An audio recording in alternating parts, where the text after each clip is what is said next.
This is Eric Alexander, Six Arrows Consulting, and today I've got a friend and colleague, Travis Lamance, with me, and he's an entrepreneur in the aviation industry. So, Travis, thanks for taking a few minutes. Thanks for having me. I appreciate it.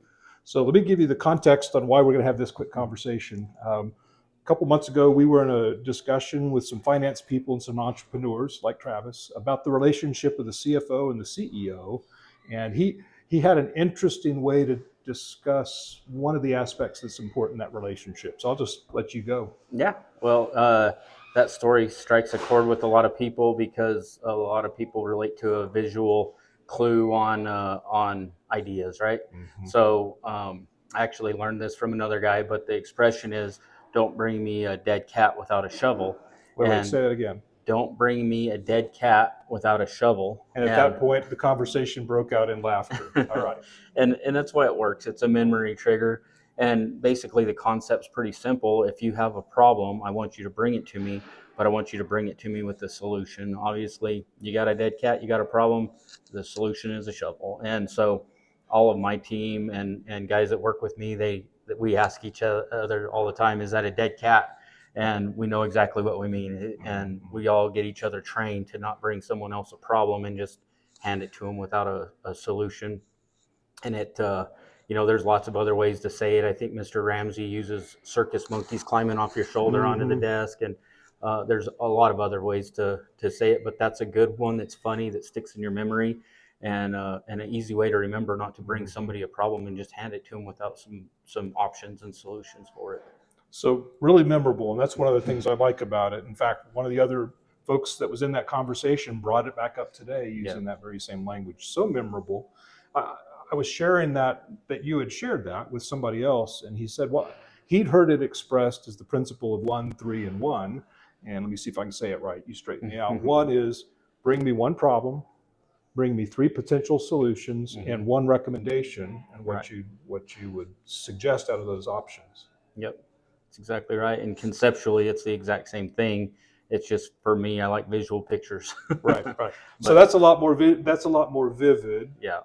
the 1, 3, 1. Although, as I think about the 1, 3, 1, right, even about the cat and the shovel, I can envision some instances. Let's go back to the CFO CEO relationship for a minute. I can envision some instances when there's a problem, and I may need to just bring you the cat. For sure. Okay.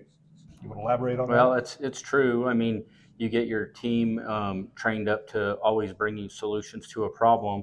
If it's a really challenging answer that's the right answer, a lot of times they'll skip around it by giving you a bunch of diverted answers and solutions that aren't real solutions. And then you still got to filter through all of that to come up with the real hard answer. So that, to me, it's particularly applicable in challenging situations when, especially if you got, as me as a CEO, if you got a subordinate coming to you with some bad news or a solution they know you're not going to like, it's a lot easier if they know they just need to bring you the right answer. And that goes back to that imagery of that dead cat. Nobody wants to talk about it. Nobody wants to acknowledge it, but it's got to be dealt with. And so it gives you a clearer path to the correct answer a lot of times. So we don't want to mishear it and say, don't bring me the dead cat. It's just, if you're going to bring me the dead cat, try to bring me a shovel if possible. Sure.